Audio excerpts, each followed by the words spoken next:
आपकी अदालतमध्ये BJP leader Nishikant Dubey यांच्यावर आरोप आहे की हे पार्लमेंटमध्ये गोंधळ घालतात.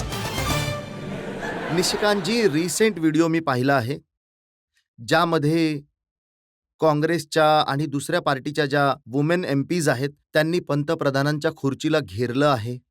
पण मला असं समजलंय की पंतप्रधान हे तर निमित्त होतं, निशिकांत हे निशाणा होते. त्यांचं माझ्यावर जास्त प्रेम असेल. तुमचं वागणंच असं असतं.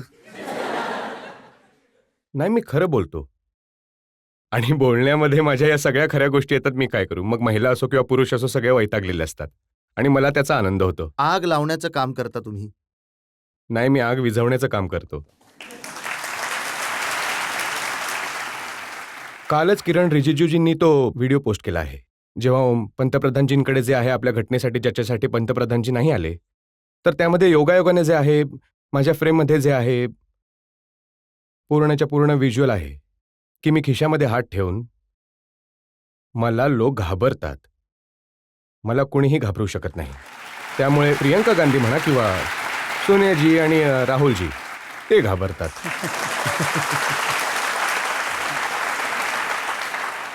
प्रियंका गांधी असं म्हणाल्या होत्या की जेव्हा महिला एमपीज निशिकांत दुबेंकडे गेल्या होत्या तेव्हा बुलेट ट्रेन सारखे घाबरून पळाले होते. Bullet train? ते जे त्या म्हणाल्या होत्या ते त्या म्हणाल्या बुलेट ट्रेन प्रमाणे वाचत होते. परंतु मी तुम्हाला सांगतो की ते लोक घाबरतात ना. मी जेव्हा उभा राहतो तेव्हा पार्लमेंटमध्ये तुम्ही बघाल की सगळ्या काँग्रेसला जे आहे तो घाम सुटतो आणि थरथरायला लागतात. माहित नाही मला काय बोलायचं. प्रियंकाजी कुठेतरी असतील, त्या पळत येतील ऐकवण्यासाठी, तर घाबरतात ते. भीती त्यांच्याकडे आहे, माझ्याकडे काहीच भीती नाही. माझ्याकडे काय भीती असेल? मोदी आमचे नेता आहेत, त्यांना संपूर्ण जग घाबरतं. तुम्ही देशाच्या पहिल्या पंतप्रधानांबद्दल म्हणालात की ते अय्याश आहेत, गद्दार होते आणि नाही. तुम्ही बोलत राहिलात आणि स्पीकर साहेब तुम्हाला थांबवण्याचं नाटक करत राहिले, तुम्ही थांबला नाहीत. नाही, स्पीकर थांबवण्याचे नाटक नव्हते करत. स्पीकर जेन्युइनली थांबवत होते, परंतु मी बोलत राहिलो. माईक ऑन होता, मला दिसून आलं की माईक ऑन आहे. ती माईकवाल्यांची चूक आहे, काही माझी चूक नाही. परंतु मी सगळं काही बोलून टाकलं.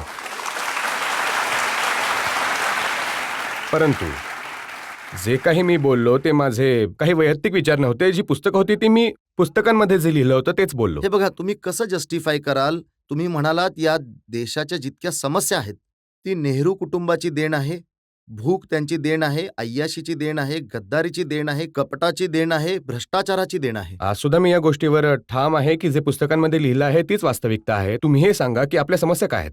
आपली समस्या चीन आहे. चीन कधीच आपली बॉर्डर स्टेट नव्हतं. इंग्रज जेव्हा गेले तेव्हा नेपाळला, भूटानला आणि तिबेटला आपलं एक बफर स्टेट बनवून गेले. चीन कधी मार्गामध्ये नव्हतंच. तुम्ही तिबेतला मान्यता दिली. तिबेत जसा चीनचा पार्ट झाला तर चायना आपली बॉर्डर झाली. पाकिस्तानची समस्या आहे.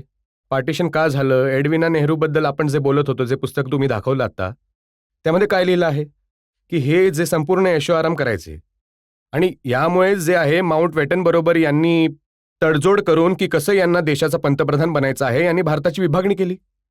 आज जर पाकिस्तान ऑक्युपाईड काश्मीर जर पाकिस्तानकडे आहे, यांच्या नीतीमुळे आहे, तर चायनाशी शत्रुत्व आमच्यामुळे, तिबेटचे शत्रुत्व आमच्यामुळे आणि तुमच्या नीतीमुळे या सगळ्या समस्या आहेत. तर भोगणार कोण? बोलणार कोण? सांगणार कोण? पंडित जवाहरलाल नेहरू यांना या देशाने इतकं प्रेम दिलं, पहिले पंतप्रधान देशाचे, इतके रिस्पेक्टेड, त्यांना अय्याश म्हणणं. त्यामध्ये पुस्तकांमध्ये लिहिलंय ना, मी थोडीच काही बोलत आहे. ती जितकी पुस्तकं आहेत, काही पुस्तक बॅन आहेत आणि पुस्तकं जी अशी आहेत पुस्तकं तुम्हालाच कशी मिळतात? त्यामुळे कारण मला लिहिण्या वाचण्याची सवय आहे. त्याच पुस्तकांच्या नादात तुम्ही इंदिराजींबद्दल खूप अश्लील गोष्टी बोललात. तुम्ही एमू मथाईचा एक चॅप्टर कोट केलाय.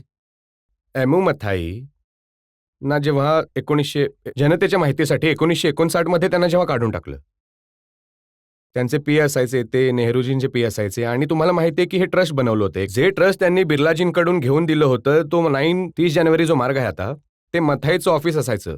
ते त्याची ट्रस्टी राजकुमारी अमृत कौर होती आणि आता पद्मजा नायडू होते. काही पुस्तकं लिहिणाऱ्यांनी काही त्यांच्याबद्दलही सुद्धा बोलले आहेत.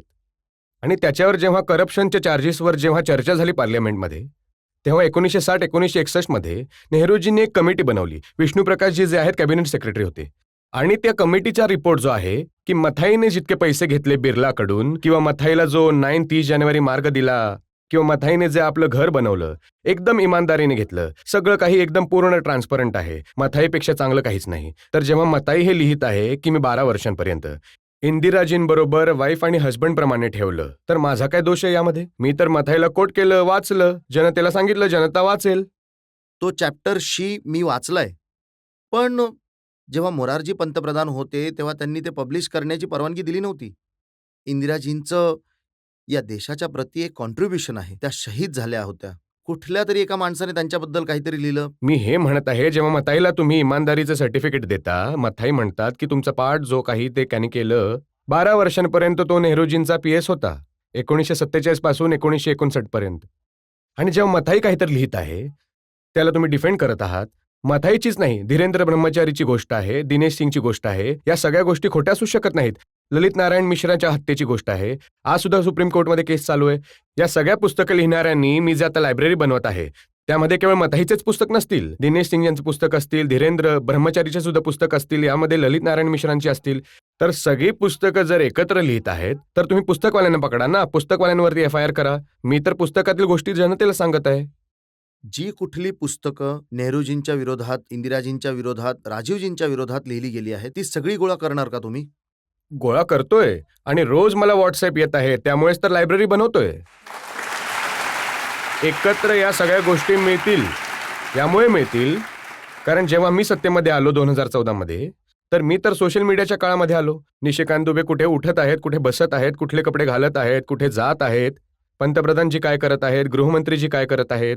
परंतु त्यांची जी सगळी सत्ता जी आहे ती 2014च्या आधी होती. लोकांना लिहिण्या वाचण्याची सवय जी होती ती कमी झाली, कारण ते मोबाईलवर जास्त राहायला लागले. तर मी त्या लोकांना प्रेरित करतोय की तुम्ही जो आहात इतिहास वाचा 1947 पासून ते 2014 पर्यंत. हे बघा, तुम्ही कुठलंही पुस्तक वाचू शकता, वाचायला लावू शकता. राहुल गांधींना एका पुस्तकातील 4 ओळी वाचायच्या आहेत, त्यांना तुम्ही वाचू देत नाही. ते पुस्तक आहे का? ते पुस्तक जे आहे, हे बघा, जो गांधी परिवार आहे ना, ते म्हणजे नाव मोठं लक्षण खोटं. दिसायला दिसतं की हे खूप जाणकार असतील. तुम्ही त्यांना पार्लमेंटमध्ये उभं करा. जर त्यांना टोकलं नाही तर 5 मिनिटं सुद्धा ते गांधी कुटुंबातील कुठली व्यक्ती बोलू शकत नाही. संविधान ते रिकामं घेऊन आले. आणि काल जे सगळ्या पत्रकारांनी लिहिलं, मी नाही म्हणालो. कुठे एक ट्विट मी पाहिलं आहे की नरवानेचे जे पुस्तक आहे ते केवळ जिल बुक यावर आहे आणि त्यातून संपूर्ण रिकामं आहे. मग त्यामध्ये वाचण्यासारखं काहीच नाहीये. मी तर वाचवलं होतं राहुल गांधींना. मी थोडी, म्हणजे मला वाटलं की लीडर ऑफ द अपोजिशन आहेत, एक्सपोज व्हायला नको, गांधी कुटुंबाचा मोठा सितारा आहे, तर त्यामुळे मी वाचवलं त्यांना. हे बघा, जेव्हा तुम्ही अशा गोष्टी बोलता ना, मग ते काँग्रेसचे लोक बोलतात की बीजेपीचे नेता चालवत नाहीयेत, तर कॉर्पोरेट दलाल चालवत आहेत, ज्यांचं नाव आहे निशिकांत दुबे. कुठल्या गोष्टीसाठी? तुम्ही हे सांगा, कुठल्या गोष्टीसाठी कॉर्पोरेट दलाल? 2009 मध्ये मी मेंबर ऑफ पार्लमेंट बनून आलो. आज 2026. या देशातील कुठलाही मंत्री, इन्क्लुडिंग माझे मंत्री, आणि ही गोष्ट मी तुम्हाला नाही, मी माझ्या नेते जे आहेत माननीय पंतप्रधानजींबरोबर सुद्धा डिस्कस केले आहेत. एका मंत्रीला मी एक चिठ्ठी नाही लिहिली कुठल्याही कॉर्पोरेटसाठी. एका सुद्धा कॉर्पोरेटला घेऊन नाही गेलो. एकाही कॉर्पोरेटशी माझं घेणं देणं नाहीये. आणि तुम्हाला आश्चर्य वाटेल, ज्या अदानीबद्दल बोलतायत, हे अदानीचं पॉवर प्लांट आहे माझ्या गोदामध्ये, मी घेऊन गेलो. मला अभिमान आहे की माझ्या इथे जितकं काम झालं कदाचित कुठल्याही लोकसभामध्ये नाही झालं.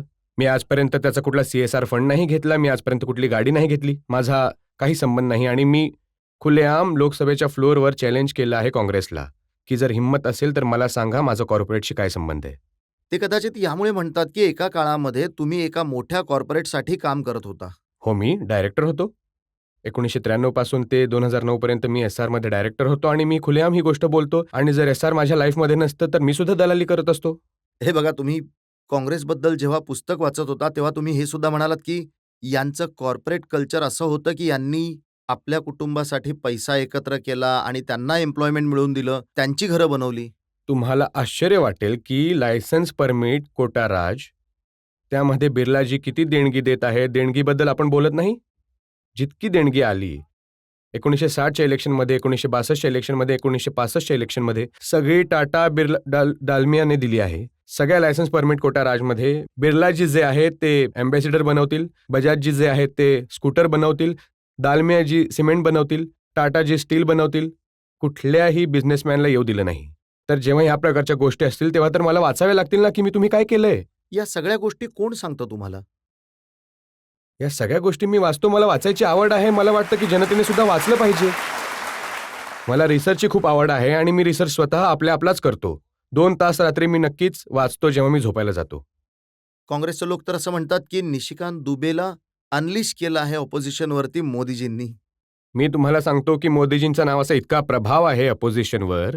ते जसे राम राम राम जप करत असतात तसं अपोजिशन मोदी मोदी जप करत असतात. कोणी काही केलं तर त्यांना वाटेल की मोदीजींनीच केलंय. मग हा सगळा रिसर्च करण्यासाठी तुम्ही कुठली टीम ठेवली आहे? कुठलीच टीम नाहीये, मी एकटाच टीम आहे. 1 मॅन आर्मी. 11 वाजल्यापासून ते रात्री 1 वाजेपर्यंत 2 तास मी रोज वाचतो आणि त्या वाचनाचा जो निष्कर्ष असतो तो जनतेला सांगतो. तुम्ही रोज रात्री कितीतरी तास फक्त गांधी आणि त्यांच्या कुटुंबाविषयी वाचता? नाही, देशाबद्दल वाचतो. मी पार्लमेंटचे डिबेट्स वाचतो.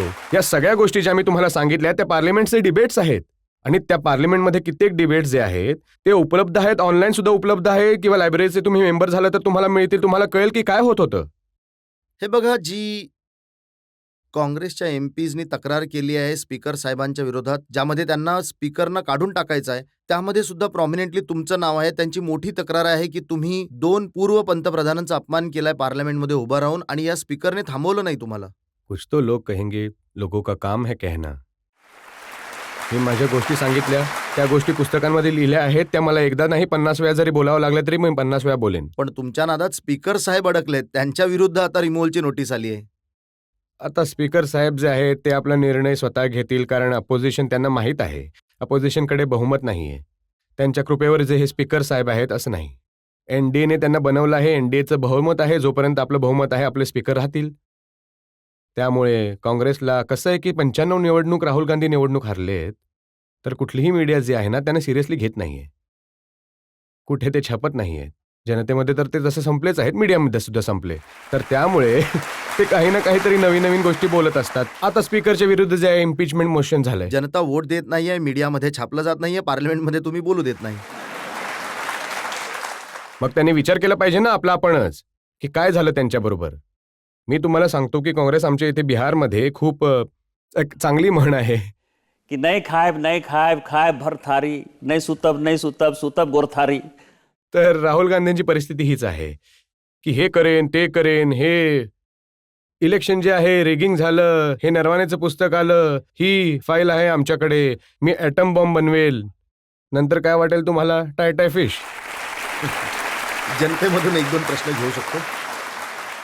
तुम्हाला केंद्रामध्ये मंत्री बनायचं आहे का की तुमची इच्छा आहे की राज्याचे मुख्यमंत्री बनाव? आणि सर प्लीज हे नका म्हणू की तुमची काहीच इच्छा नाहीये. इच्छा राजकारणामध्ये सगळ्यांचीच असते हे सर. बघा, राजकारणामध्ये इच्छा सगळ्यांची असते, परंतु मी तुम्हाला सांगतो की जेव्हा MP बनण्याचं माझ्या मनामध्ये होतं की मी MP बनेन, तर माझ्यासाठी जे टार्गेट आहे ते मिनू मसानी, नाथ पै, मधु लिमिये आणि जॉर्ज फर्नांडिस, अटल बिहारी वाजपेयी, मंत्रींना कोण ओळखत असतं.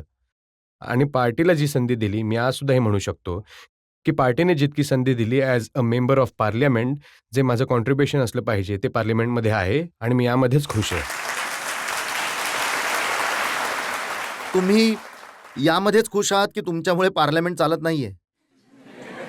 नाही, मी यामध्येच खुश आहे की जनतेपर्यंत मी योग्य गोष्टी पोहोचवण्यामध्येच सक्षम आहे आणि पार्टी जी यामध्ये आहे मला संपूर्ण संधी देते.